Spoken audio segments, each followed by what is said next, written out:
نحمده ونصلي على رسوله الكريم اما بعد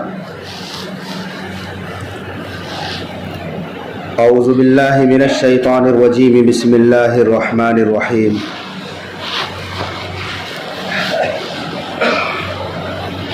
يا ايها الناس اتقوا ربكم الذي خلقكم من نفس واحدة وخلق منها زوجها وبث منهما رجالا كثيرا ونساء واتقوا الله الذي تساءلون به والأرحام إن الله كان عليكم رقيبا قال النبي صلى الله عليه وسلم إن أعظم النكاح بركة أيسره مؤونة وقال النبي صلى الله عليه وسلم تزوجوا الودود الودود فإني مكاثر بكم الأمم او كما قال علیہ الصلاۃ والسلام۔ معزز سامعین کرام،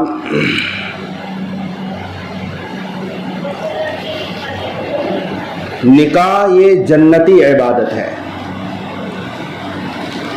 یعنی اس کی شروعات جنت سے ہوئی ہے۔ باقی تمام عبادات، نماز، روزہ، حج، زکوٰۃ، یہ انسانوں کے دنیا میں آنے کے بعد سے اس کا سلسلہ شروع ہوا، لیکن نکاح ایسا پاکیزہ عمل ہے جس کی شروعات ہی جنت سے ہوئی ہے۔ چنانچہ آدم علیہ السلام کو اللہ نے پیدا کیا، کہا جنت میں رہو، کھاؤ پیو، لیکن آدم علیہ السلام کی طبیعت نہیں لگتی تھی، تو اللہ تبارک و تعالی جو دلوں کے بھید کو بھی جانتا ہے، اللہ تعالیٰ نے آپ کی بیوی حضرت اماں حوا کو پیدا کر دیا اور دونوں کا نکاح ہو گیا۔ تو یہ سلسلہ جنت سے چلا آ رہا ہے۔ نکاح کی وہ اہمیت ہے کہ حضرت عیسیٰ علیہ السلام جب قرب قیامت میں تشریف لائیں گے، چونکہ آپ 30 یا 33 سال کی عمر میں آسمان پر اٹھا لیے گئے ہیں، آپ کی شادی نہیں ہوئی تھی، لیکن جب قرب قیامت میں آپ دنیا میں تشریف لائیں گے تو اس مبارک عمل کو کریں گے اور نکاح جیسے پاکیزہ رشتے سے منسلک ہوں گے۔ آقا علیہ السلام نے یوں ارشاد فرمایا ہے، النکاح من سنتی، نکاح میری سنت ہے۔ حالانکہ یہ ایک فطری چیز ہے، فطری چیز ہے۔ ہر چیز میں، نہ صرف انسان، جانور اور حیوانات میں بھی نر اور مادے میں اللہ تعالیٰ نے کشش رکھی ہے، کھینچاؤ رکھا ہے۔ اشرف المخلوقات انسانوں میں بھی مرد عورت میں کشش رکھی ہے اللہ نے۔ اور اسی اگر کوئی انسان اگر غیر فطری طریقے سے نکاح کے بغیر کرنا چاہے، آدمی کبھی کبھی اپنی جان کو بھی قربان کر دیتا ہے، مار بھی کھاتا ہے، پٹائی بھی ہوتی ہے، یہ ایک فطری میلان ہے۔ لیکن پیارے آقا صلی اللہ علیہ وسلم کیا فرما رہے ہیں؟ اس کو پاکیزہ بنا لو۔ فطری عمل تو ہے لیکن اس کو ثواب کی چیز بنا لو، یہ میری سنت ہے، پاکیزہ سنت ہے۔ اور ایک حدیث میں آقا نے فرمایا، من رغب عن سنتی فلیس منی، جو میری سنت سے اعراض کرے گا، منہ موڑ لے گا، فلیس منی، وہ ہم میں سے نہیں ہے، مجھ میں سے نہیں ہے، میرا اس سے کوئی تعلق نہیں۔ چنانچہ آقا نے یوں ارشاد فرمایا کہ نکاح کو اتنا آسان بناؤ، اعظم النکاح برکتاً، برکت کے اعتبار سے سب سے بڑا نکاح وہ ہے ایسرہ مؤونہ، جس میں خرچ کم سے کم ہو، جس میں خرچ نہ ہو، وہ نکاح برکت کے اعتبار سے سب سے عظیم اور بڑا نکاح ہے۔ بالکل الٹا ہے ہمارے عمل سے۔ ہم نے بڑا نکاح کس کو قرار دیا کہ لوگوں کا ہجوم ہو، بڑی تعداد میں ہم لوگوں کو بلائیں اپنے نکاح میں، کوئی رشتہ دار ناراض نہ ہو جائے، اپنی ناک نہ کٹنے پائے، لوگ آر نہ دلائے۔ ہم اور آپ اس نکاح کو بڑا اور عظیم نکاح شمار کرتے ہیں اور کہتے ہیں کہ لوگ کیا کہیں گے، اگر ایسا نہ ہوا تو لوگ کیا کہیں گے۔ جن بیچاروں کے پاس نکاح کے وسائل نہیں ہیں، زمانے نے ایسا تھپڑ مارا ہے، سودی قرض سے بھی اعراض نہیں کرتے، قرض لے کر گھر بیچنا پڑ رہا ہے، کھلیان بیچ دیے، کھیت بیچ دیے، کاروبار ٹھپ پڑ گیا ہے۔ کیوں؟ بیٹے بیٹی کے نکاح کے سلسلے میں شادی اتنی مہنگی ہو گئی ہے، لوگ مقروض ہو گئے، ایک شادی کر دیا تو انسان کی کمر ٹوٹ گئی، اور کہتے ہیں کہ اگر ایسا نہ ہوا تو لوگ کیا کہیں گے، لوگ تانا دیں گے، آر دلائیں گے۔ یہ جو لفظ ہے لوگ کیا کہیں گے، یہ بڑی عجیب بات ہے۔ آپ صلی اللہ علیہ وسلم کے ہمدرد چچا ابو طالب بہت مدد کی ابو طالب نے، ہر محاذ پر کھڑے رہے۔ تو جب ابو طالب کا آخری وقت آیا تو ابو جہل وہاں جا کر ڈٹ کر بیٹھ گیا کہ آخری وقت ہے، کہیں ابو طالب کا بھتیجا محمد صلی اللہ علیہ وسلم آ کر ابو طالب کو بہکا نہ دے۔ ہمارے آقا صلی اللہ علیہ وسلم کو پتا چلا کہ چچا ابو طالب کا آخری وقت ہے تو آپ تشریف لائے، بیٹھنے کی جگہ نہ تھی، تو آپ نے کھڑے کھڑے اپنے چچا سے سرگوشی کی اور کہا، چچا جان آپ ایک بار کلمہ لا الہ الا اللہ کی گواہی دے دیجئے، میرے کان میں بول دیجئے،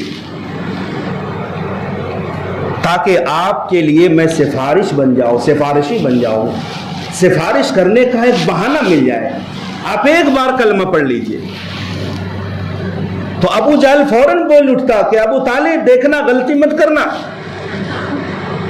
اگر تو نے اپنے بھتیجے کا کلمہ پڑھ لیا تو مکے کے بچے اور مکے کی عورتیں اور لوگ کیا کہیں گے کہ بھتیجے کے ڈر سے کلمہ پڑھ لیا، لوگ تانا دیں گے، لوگ کیا کہیں گے۔ یہ لفظ وہاں بھی آیا تھا۔ ابو طالب نے جاتے جاتے جو لفظ کہا وہ یہی تھا، اختار النار علی العار، میں نے نار کو آر پر ترجیح دی۔ نار کہتے ہیں آگ کو، جہنم کو، میں نے جہنم کی آگ کو گوارا کر لیا لیکن لوگوں کی آر کو گوارا نہ کیا، کلمہ نصیب نہیں ہوا۔ تو ہمیں اور آپ کو یہ نہیں دیکھنا کہ لوگ کیا کہیں گے، اللہ کی رضا اگر شامل حال ہے، اللہ اور اللہ کے رسول کی رضا اگر شامل حال ہے، تو پھر یہ نہ دیکھو کہ لوگ کیا کہیں گے۔ لوگوں کے کہنے نہ کہنے سے کچھ نہیں ہوگا، اصل میں اللہ تبارک و تعالی کی رضامندی ضروری ہے۔ ہمارے آقا کس طرح نکاح کرتے تھے، کیسی شادیاں کرتی تھی، صحابہ کرام کا طرز عمل کیا تھا اس سلسلے میں۔ آقا علیہ السلام فرماتے ہیں، تنکح المرأة لأربعین، لمالها ولحسبها ولجمالها ولدینها فاظفر بذات الدین تربت یدا۔ عموماً لوگ عورتوں سے 4 وجوہات کی بنا پر شادیاں کرتے ہیں، کبھی عورت کے مال کو دیکھ کر، کبھی عورت کا حسن و جمال دیکھ کر، اور کبھی عورت کا حسب نسب اور خاندانی شرافت کو دیکھ کر نکاح کیا جاتا ہے، ولیدینہا، اور کبھی عورتوں کی دینداری کو دیکھ کر نکاح کیا جاتا ہے۔ آقا فرماتے ہیں فاظفر بذات الدین، تم دینداری کو دیکھ کر نکاح کر کے اپنے آپ کو کامیاب بنا لو۔ ہاں، دینداری کے ساتھ یہ ساری چیزیں بھی ہیں تو نور علی نور ہے، لیکن کبھی ایسا ٹکراؤ ہو جائے کہ ایک طرف حسن و جمال والی عورت ہے لیکن بے دین ہے، اور دوسری طرف حسن و جمال نہیں مگر دیندار عورت اور لڑکی ہے، تو تم ترجیح دینا دینداری کو۔ حسن صورت ہمیشہ نہیں رہتا، حسن صورت 4 دن ہے، حسن سیرت مستقل، اس سے خوش ہوتی ہے آنکھیں، اس سے خوش ہوتا ہے دل۔ اور آقا علیہ السلام کا ایک منشا یہ بھی ہے اس حدیث پاک میں، اگر مال کو دیکھ کر شادی کرو گے تو مال تو آنا جانا ہے، ہمیشہ تو نہیں رہتا، کل کا فقیر مالدار ہے اور کل کا مالدار فقیر ہے، تو آقا فرماتے ہیں اسے بنیاد مت بنانا کہ مال کے حرص میں تم عورت سے شادی کرو، مال کا کوئی بھروسہ نہیں۔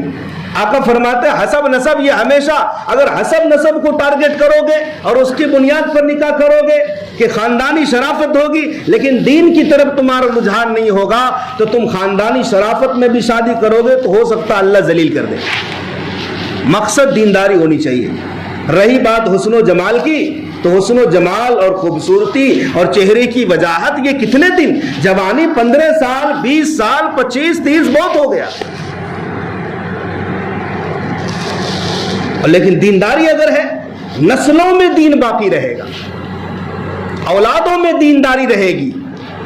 آقا فرماتے ہیں دینداری کو دیکھ کر پھر نبی کریم صلی اللہ علیہ وسلم نے نوجوانوں کو ترغیب دلائی، یا معاشر الشباب، اے نوجوان جماعتوں، اے نوجوانوں کی جماعت، من استطاع منکم الباءۃ فلیتزوج، جو نکاح کرنے کی طاقت رکھتے ہو اسے چاہیے کہ وہ نکاح کر لے۔ باءۃ، نکاح کی طاقت رکھتے ہو، حق مہر دے سکتے ہو، ازدواجی زندگی کے قابل ہو، بیوی کا خرچہ اٹھا سکتے ہو، مکان ہے تمہارے پاس، بیوی کو رکھ سکتے ہو۔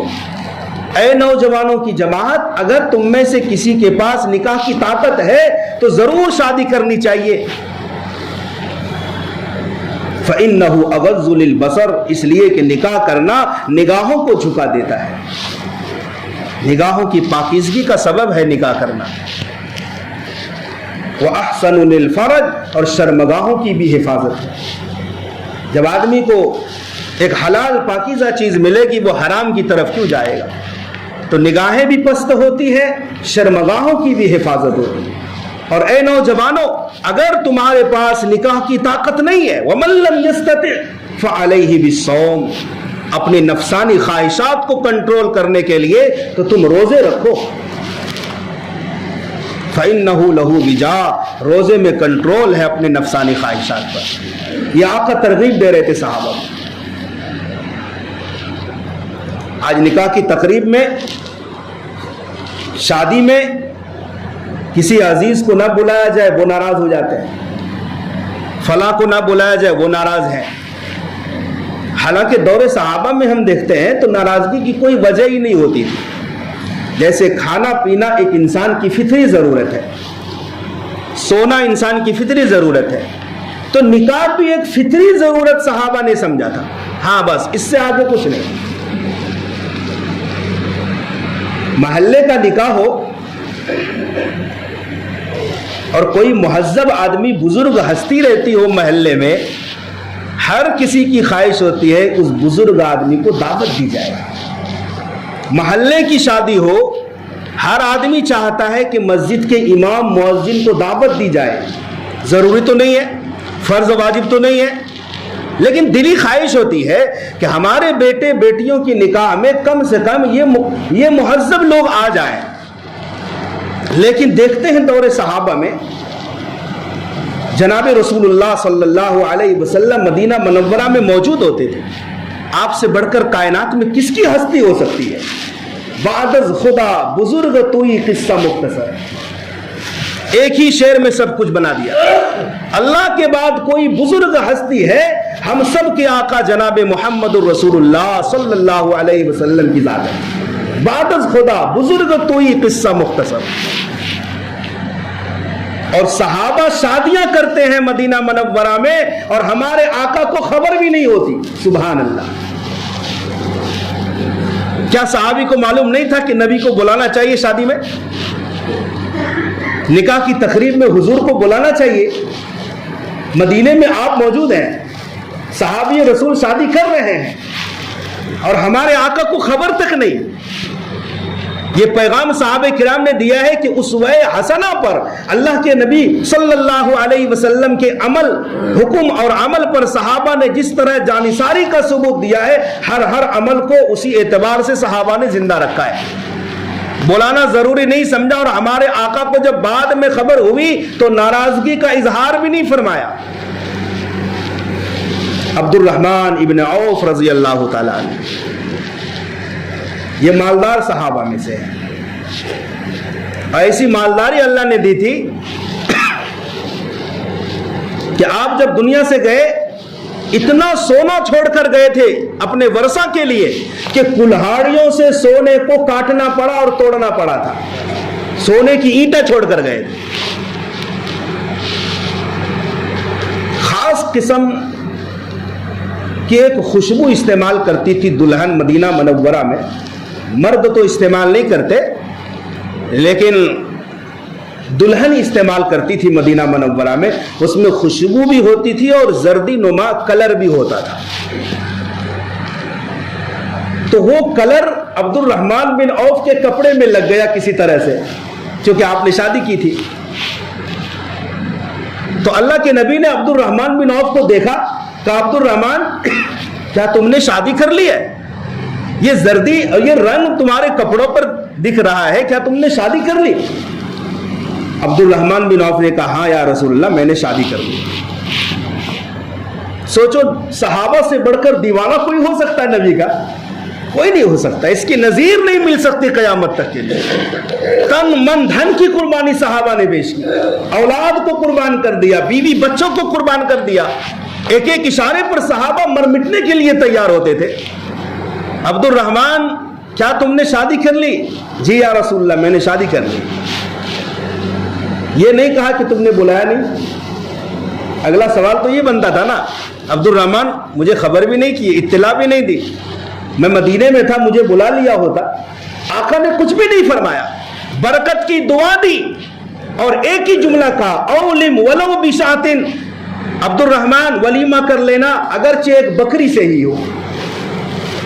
ہاں شادی میں یہی خرچہ ہے, اگر استطاعت ہے کچھ ہے پیسہ تو اس سے ولیمہ کر لینا. عبد الرحمن بن عوف نے حکم کی تعمیل میں ولیمہ کیا. ولیمے کی استطاعت نہیں تو کوئی ضروری نہیں ہے. خیبر, جنگ خیبر کے سے واپسی کے موقع پر جناب رسول اللہ صلی اللہ علیہ وسلم نے ایک جگہ 3 دن کا پڑاؤ ڈالا.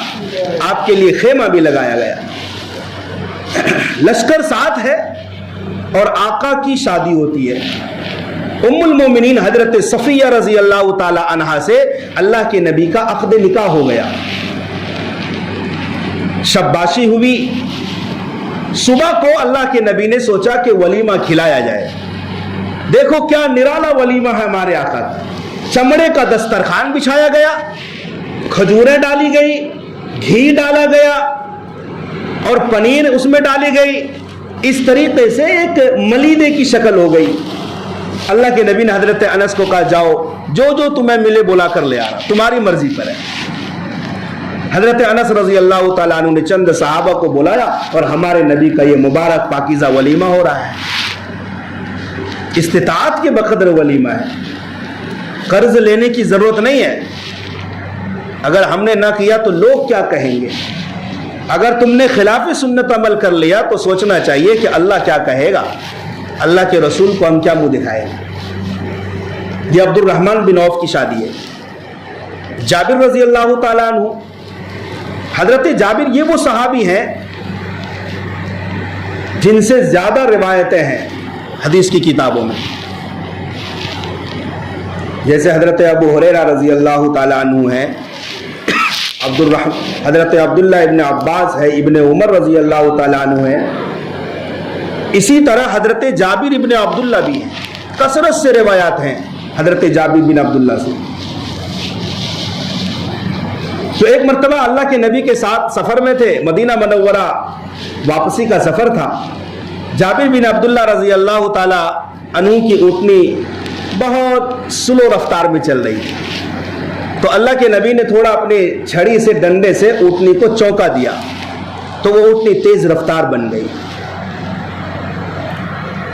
پھر دوسرے موقع پر ملاقات ہوئی, ہمارے نبی سے کہا جابر بہت تیزی سے مدینے کی طرف جا رہے ہو, کیا بات ہے؟ یا رسول اللہ اس غزوے سے 3 دن قبل میری شادی ہوئی.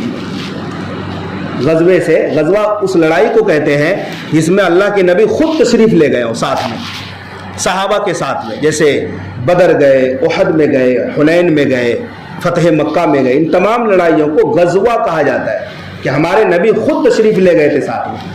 اور جس میں ہمارے نبی ساتھ میں نہیں گئے تھے اسے غزوہ نہیں کہا جائے، سریہ کہتے ہیں، جنگ کہتے ہیں، لڑائی کہتے ہیں۔ تو غزوے سے 3 دن قبل میری شادی ہوئی تھی۔ یہاں بھی آقا نے یہ نہیں کہا کہ غزوے سے 3 دن پہلے تو میں خود مدینے میں تھا، مجھے نہیں بلایا۔ پھر حضرت جابر سے اللہ کے نبی نے مذاق کیا، سنو کیسی کیسی بے تکلف کی باتیں ہوتی تھی صحابہ سے۔ کہا کہ جابر تم نے کس عورت سے شادی کی ہے؟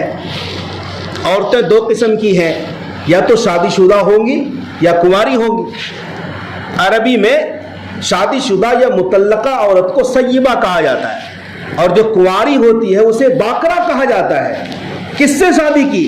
کہا یا رسول اللہ میں نے سیبہ سے کی ہے، شادی شدہ سے۔ کہا کیوں؟ تم تو جوان ہو، تمہیں تو باقرہ سے کرنا چاہیے۔ کہا یا رسول اللہ میرے ابا دنیا سے چلے گئے اور انہوں نے پیچھے 9 بیٹیوں کو چھوڑا ہے۔ کتنے؟ میری 9 بہنیں ہیں، جن میں سے 6 کی ابھی شادیاں کرانی ہیں۔ اگر میں کسی کنواری سے شادی کرتا تو وہ تو ناتجربہ کار ہوتی، میری بہنوں کو کیسے سنبھال پاتی؟ اسی لیے میں نے بڑی عمر کی شادی شدہ عورت سے نکاح کیا کہ میری بہنوں کی بھی کفالت ہو جائے۔ ہمارے آقا بہت خوش ہوئے اس بات سے، بہت خوش ہوئے۔ یہ نہیں کہا کہ جابر وہ عورت تو تم سے شادی کی ہے، تمہاری بہنوں کی کیوں کفالت کرے گی؟ نہیں، ہمارے آقا نے برکت کی دعا دی اور کہا کہ یا رسول اللہ میرے ابا نے 9 بہنیں چھوڑ کر دنیا سے گئے، اور قرضہ اتنا یہودیوں کا کہ اگر میں اپنے باغ کی ساری کھجوریں توڑ کر بیچ ڈالوں تو بھی قرضہ ادا نہیں ہوگا، اگلے سال کا انتظار کرنا پڑے گا۔ اور یہودی لوگ چھوڑیں گے نہیں، قرضہ مانگنے آئیں گے۔ ہمارے آقا علیہ الصلوۃ والسلام نے فرمایا ٹھیک ہے، تم باغ کی ساری کھجوریں توڑ کر غلہ بنا لینا ڈھیر کی شکل میں، اور جب میں آ جاؤں تو تم قرض داروں کو بلا کر لے آنا۔ کھلیان میں حضرت جابر ابن عبداللہ نے ساری کھجوریں توڑ کر کئی ڈھیر لگا لیے۔ ہمارے آقا سب سے بڑے ڈھیر کے پاس بیٹھ گئے اور کہا قرض داروں کو بلاؤ۔ ایک ایک یہودی آتا گیا، ہمارے آقا ناپ کر، اس زمانے میں ترازو سے تول کر کھجوریں نہیں بیچی جاتی تھی، ناپنے کا پیمانہ ہوتا تھا، برتن سے ناپ کر دیتے تھے۔ ہمارے آقا نے دیا دیا دیا، ایک بھی غلہ ختم نہیں ہوا کہ سارے یہودیوں کا قرضہ اتار دیا اللہ۔ یہ ہمارے نبی کا معجزہ تھا۔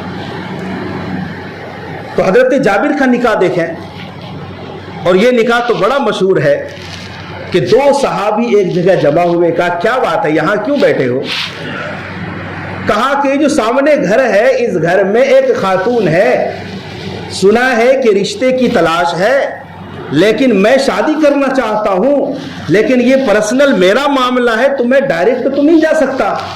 دوسرے صحابی نے کہا کوئی بات نہیں، میں تمہاری طرف سے چلا جاتا ہوں۔ تو دوسرے صحابی گئے، دروازہ کھٹکھٹایا، سلام ہوا، کہا کیا بات ہے؟ کہا ایک نبی کا صحابی دروازے پر ہے اور وہ رشتے کی بات کرنے مجھے بھیجا ہے۔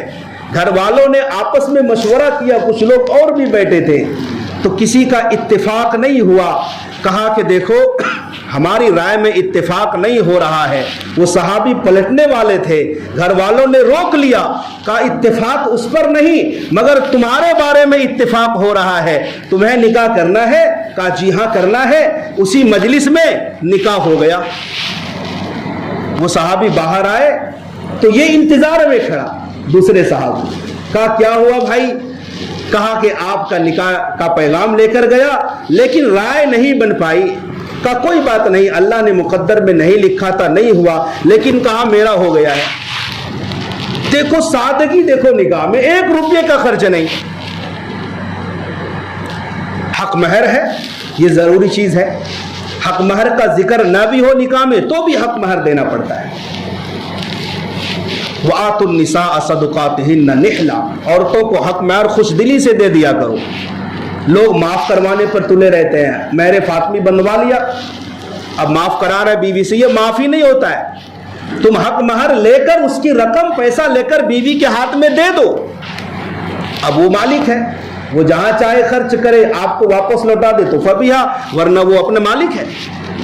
آپ نے دیا ہی نہیں، اس کو مالک بنایا ہی نہیں، اور پھر کہہ رہے مجھے معاف کر دو، وہ معاف کر بھی دے بیچاری تو معافی نہیں ہوتا نا، کیونکہ وہ مالک ہی نہیں بنی ہے۔